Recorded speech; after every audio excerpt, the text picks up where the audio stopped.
मंत्र विकल्प। श्री राम कहते हैं, लक्ष्मण, प्रभाव शक्ति और उत्साह शक्ति से मंत्र शक्ति श्रेष्ठ बताई गई है। प्रभाव और उत्साह से संपन्न शुक्राचार्य को देव पुरोहित बृहस्पति ने मंत्र बल से जीत लिया।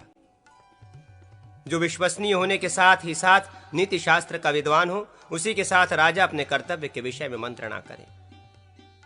जो विश्वसनीय होने पर भी मूर्ख हो तथा विद्वान होने पर भी अविश्वसनीय हो, ऐसे मंत्री को त्याग दे। कौन कार्य किया जा सकता है और कौन अशक्य है, इसका स्वच्छ बुद्धि से विवेचन करे। जो अशक्य कार्य का आरंभ करते हैं, उन्हें क्लेश उठाने के सिवा कोई फल कैसे प्राप्त हो सकता है। अविज्ञात, परोक्ष का ज्ञान, विज्ञात का निश्चय, कर्तव्य के विषय में दुविधा उत्पन्न होने पर संशय का उच्छेद, समाधान तथा शेष अंतिम निश्चित कर्तव्य की उपलब्धि, ये सब मंत्रियों के ही अधीन है। सहायक, कार्य साधन के उपाय, देश और काल का विभाग, विपत्ति का निवारण तथा कर्तव्य की सिद्धि, ये मंत्रियों की मंत्रणा के 5 अंग हैं। मन की प्रसन्नता, श्रद्धा, कार्य सिद्धि के विषय में दृढ़ विश्वास, ज्ञानेंद्रियों तथा कर्मेंद्रियों का स्व-विषयक व्यापार में क्षमता, सहायक संपत्ति, सहायकों का बाहुल्य अथवा सत्वादि गुणों का योग तथा उत्थान संपत्ति, शीघ्रता पूर्वक उत्थान करने का स्वभाव, ये मंत्र द्वारा निश्चित करके आरंभ किए जाने वाले कर्मों की सिद्धि के लक्षण है।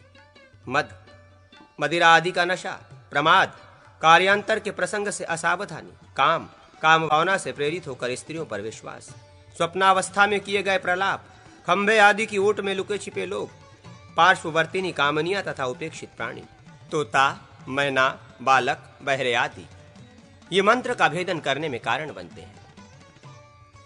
सभा में निर्भीक बोलने वाला, स्मरण शक्ति से संपन्न, प्रवचन कुशल, शस्त्र और शास्त्र में परिनिष्ठित तथा दूतोचित कर्म के अभ्यास से संपन्न पुरुष राजदूत होने के योग्य होता है। निसृष्टार्थ, जिस पर संधि विग्रह आदि कार्य को इच्छा अनुसार करने का पूरा भार सौंपा गया हो, वो। मितार्थ, जिसे परिमित कार्य भार दिया गया हो, यथा इतना ही करना या इतना ही बोलना चाहिए। तथा शासनहारक, लिखित आदेश को पहुंचाने वाला, ये दूत के 3 भेद कहे गए हैं। दूत अपने आगमन की सूचना दिए बिना शत्रु के दुर्ग तथा संसद में प्रवेश न करे, अन्यथा वो संदेह का पात्र बन जाता है।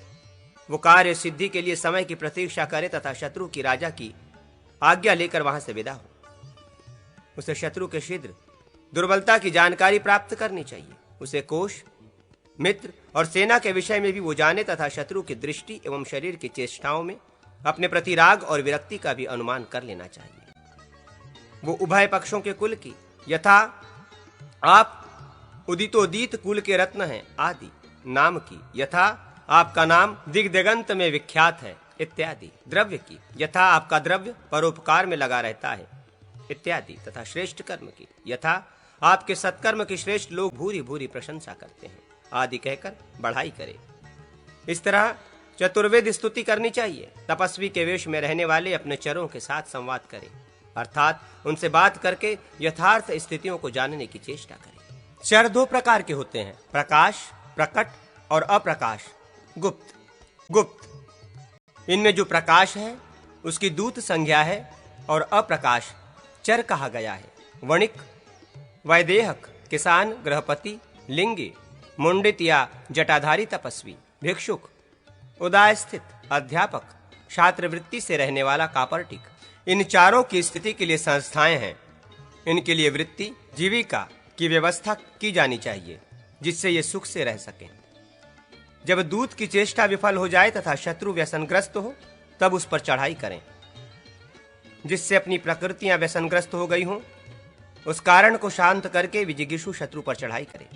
व्यसन 2 प्रकार के होते हैं, मानुष और दैव। अनय और अपनय दोनों के संयोग से प्रकृति व्यसन प्राप्त होता है, अथवा केवल दैव से भी उसकी प्राप्ति होती है।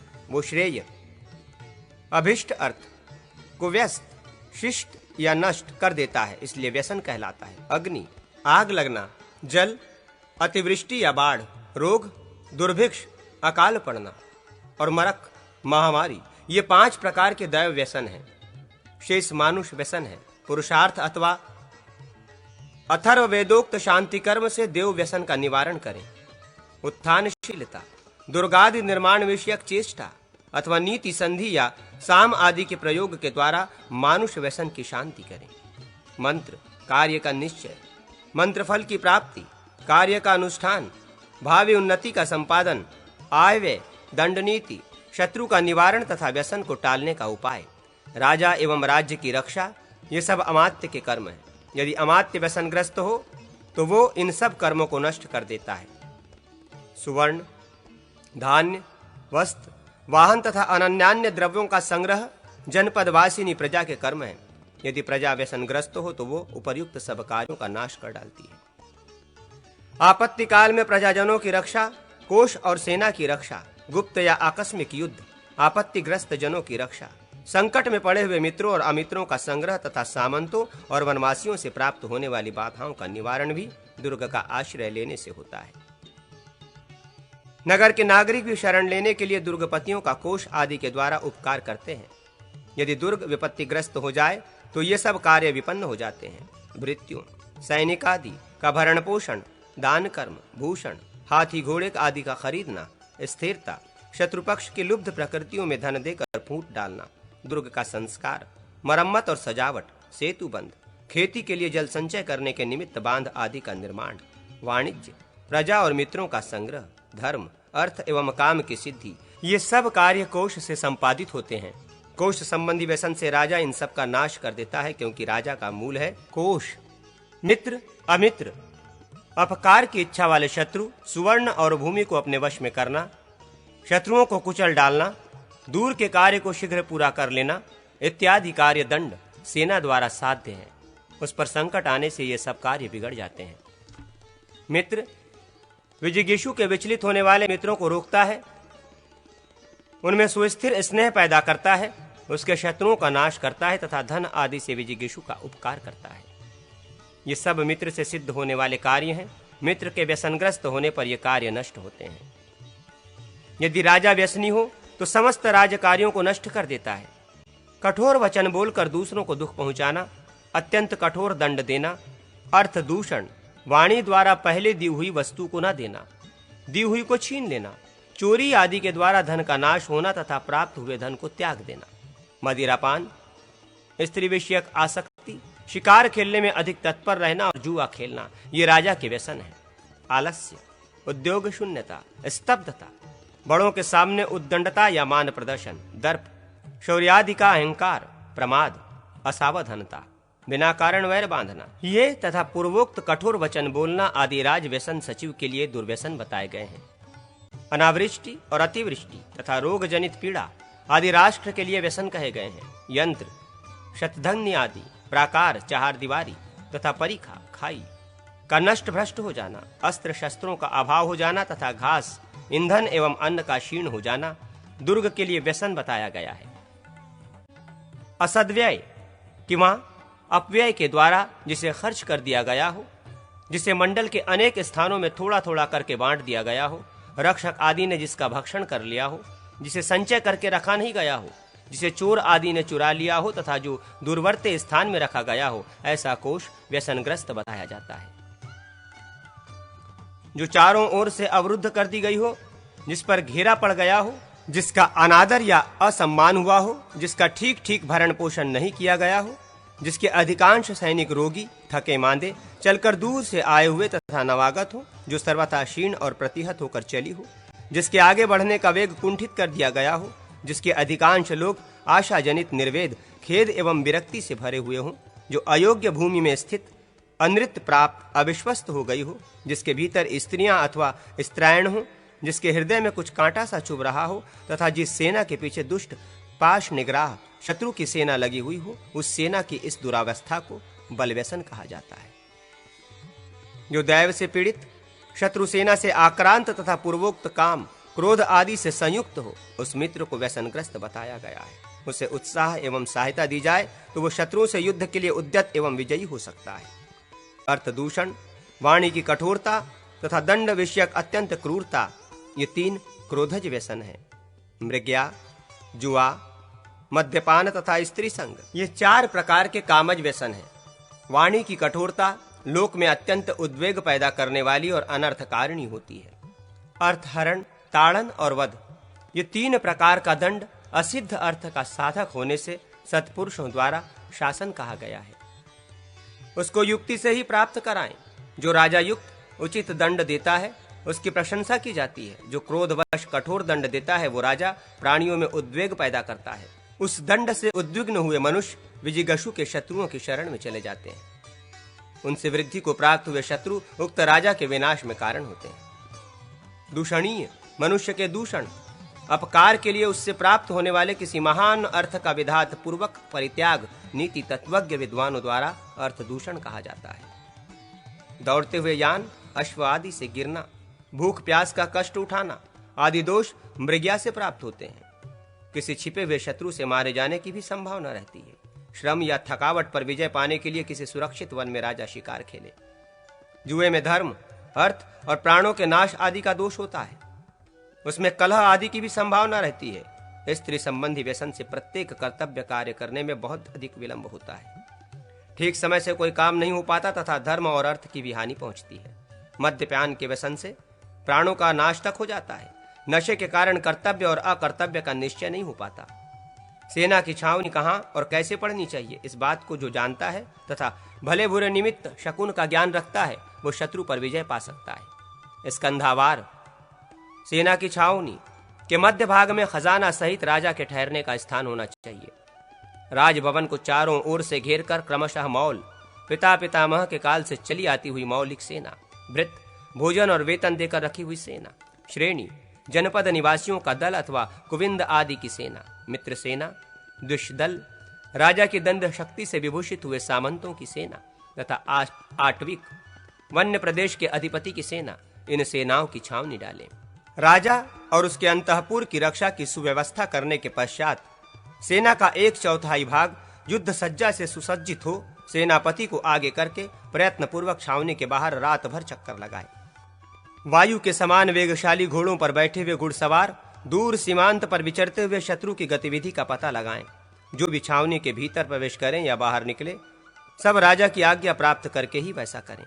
साम, दान, दंड, भेद, उपेक्षा, इंद्रजाल और माया ये 7 उपाय हैं। इनका शत्रु के प्रति प्रयोग करना चाहिए। इन उपायों से शत्रु वशीभूत होता है।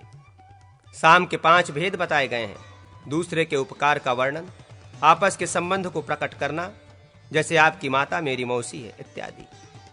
मधुर वाणी में गुण कीर्तन करते हुए बोलना, भावी उन्नति का प्रकाशन, यथा ऐसा होने पर आगे चलकर हम दोनों का बड़ा लाभ होगा इत्यादि, तथा मैं आपका हूं यूं कहकर आत्मसमर्पण करना। किसी से उत्तम, सार, अधम, असार तथा मध्यम सारासार भेद से जो द्रव्य संपत्ति प्राप्त हुई हो उसको उसी रूप में लौटा देना, ये दान का प्रथम भेद है। बिना दिए ही जो धन किसी के द्वारा ले लिया गया हो उसका अनुमोदन करना, यथा आपने अच्छा किया जो ले लिया, मैंने पहले से ही आपको देने का विचार कर लिया था, ये दान का दूसरा भेद है।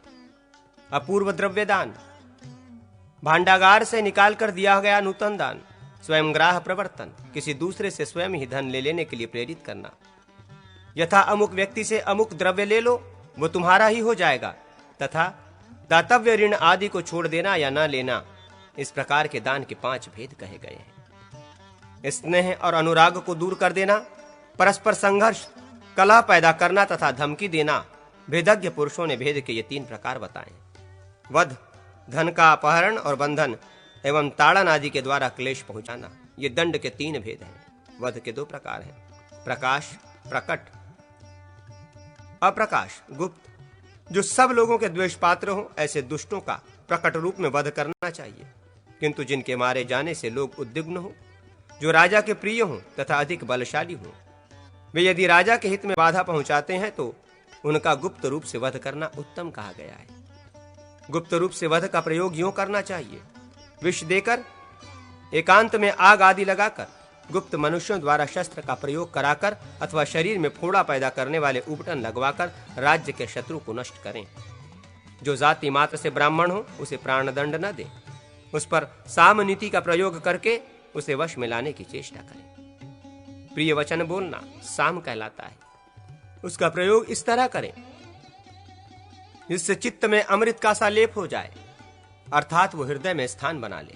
ऐसी स्तिग्न दृष्टि से देखें मानो वो सामने वाले को प्रेम से पी जाना चाहता हो, तथा उसे इस तरह बात करें मानो उसके मुख से अमृत की वर्षा हो रही हो। जिस पर झूठा ही कलंक लगाया गया हो, जो धन का इच्छुक हो, जिसे अपने पास बुलाकर अपमानित किया गया हो, जो राजा का द्वेषी हो, जिस पर भारी कर लगाया गया हो, जो विद्या और कुल आदि दृष्टि से अपने को सबसे बड़ा मानता हो, जिसके धर्म, काम और अर्थ छिन्न भिन्न हो गए हों, जो कुपित, मानी और अनादृत हो, जिसे अकारण राज्य से निर्वासित कर दिया गया हो, जो पूजा एवं सत्कार के योग्य होने पर भी असत्कृत हुआ हो, जिसके धन तथा स्त्री का हरण कर लिया गया हो, जो मन में वैर रखते हुए भी ऊपर से सामनीति के प्रयोग से शांत रहता हो। ऐसे लोगों में तथा जो सदा शंकित रहते हों, उनमें यदि वे शत्रु पक्ष के हों तो फूट डालें, और अपने पक्ष में इस तरह के लोग हों तो उन्हें यत्न पूर्वक शांत करें। यदि शत्रु पक्ष से फूटकर ऐसे लोग अपने पक्ष में आए तो उनका सत्कार करें। समान तृष्णा का अनुसंधान, उभय पक्ष को समान रूप से लाभ होने की आशा का प्रदर्शन, अत्यंत उग्र भय, मृत्यु आदि की विभीषिका दिखाना तथा उच्च कोटि का दान और मान, ये भेद के उपाय कहे गए हैं। शत्रु की सेना में जब भेद नीति द्वारा फूट डाल दी जाती है, तब वो धुन में लगे हुए काष्ठ की भांति विशीर्ण छिन्न भिन्न हो जाती है। प्रभाव, उत्साह तथा मंत्र शक्ति से संपन्न एवं देश काल का ज्ञान रखने वाला राजा दंड के द्वारा शत्रुओं का अंत कर दे। जिसमें मैत्री भाव प्रधान है तथा जिसका विचार कल्याणमय है, ऐसे पुरुष को साम नीति के द्वारा वश में करें। और आर्थिक दृष्टि से क्षीण हो, उसको दान द्वारा सत्कार पूर्वक वश में करें। परस्पर शंका से जिसमें फूट पड़ गई हो, जो दुष्ट हो, उन सबको दंड का भय दिखाकर वश में ले आए। पुत्र और भाई आदि बंधुजनों को साम नीति द्वारा एवं धन देकर वशीभूत करें। सेनापतियों, सैनिकों तथा जनपद के लोगों को दान और भेद नीति के द्वारा अपने अधीन करें। सामंतों, सीमावर्ती नरेशों, आटविकों, वन्य प्रदेश के शासकों तथा यथासंभव दूसरे लोगों को भी भेद और दंड नीति से वश में करें। देवताओं की प्रतिमाओं तथा जिनमें देवताओं की मूर्ति खुदी हो, ऐसे खंभों के बड़े बड़े छिद्रों में छिपकर खड़े हुए मनुष्य मानुषी माया है। स्त्री के कपड़ों में ढका हुआ अथवा रात्रि में अद्भुत रूप से दर्शन देने वाला पुरुष भी मानुषी माया है। वेताल, मुख से आग उगलने वाले पिशाच तथा देवताओं के समान रूप धारण करना इत्यादि मानुषी माया है। इच्छा अनुसार रूप धारण करना, शस्त्र, अग्नि, पत्थर और जल की वर्षा करना तथा अंधकार, आंधी, पर्वत और मेघों की सृष्टि कर देना, ये अमानुषी माया है। पूर्व कल्प की चतुर्युगी में जो द्वापर आया था, उसमें पांडुवंशी भीमसेन ने स्त्री के समान रूप धारण करके अपने शत्रु कीचक को मारा था। अन्याय, अदंड दंडन आदि, व्यसन, मृग्या आदि तथा बड़े के साथ युद्ध में प्रवृत्त हुए आत्मीय जन को न रोकना उपेक्षा है। पूर्व कल्पवर्ती भीमसेन के साथ युद्ध में प्रवृत्त हुए अपने भाई हिडिंब को हिडिंबा ने मना नहीं किया, अपने स्वार्थ की सिद्धि के लिए उसकी उपेक्षा कर दी।